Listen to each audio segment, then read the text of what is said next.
Vanorwira kodzero dzevanhu muzvare Mestina Mukoko vari kuronga kuendesa gurukota rezvemari muzvinafundo Mthuli Ncube kumatare nekupa mari mubhajeti ravo kukomisheni yezverunyararo nekuregererana yeNational Peace and Reconciliation Commission.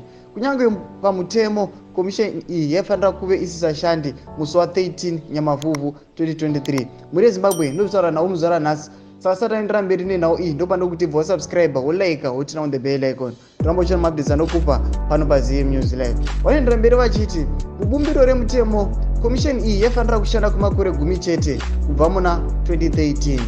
Vamwe vari kuendeswa kumatare idare reparamende nemuchuchisi mukuru wehurumende Virginia Mabiza.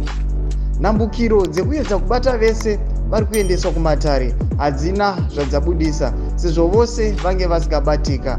Muri Zimbabwe ndozvitaura nawo muzana nazinza aiwa vaMthuli Ncube vanoda kuendeswa kumatare nenhau yekuti pane mari yavakaendesa NPR, National Peace and Reconciliation Commission. Aiwa, asi commission iyi pamutemo yakavhara muna 2023 muna August. Muri Zimbabwe saizvo zviri kunzi aiwa vanhu ava vasati vaendeswa kumatare nekuti havasi kubatika, havasi kuzivikanwa kuti vari kupi muri Zimbabwe. Saka chivotudze mafungiro enyu munoti kudii pamusoro penhau iyi. Pinai mucomment section medu, kusangana nosubscribe, like, nochaite on the bell icon. Torambochona mabhidzi anokupa pano paZM News Live.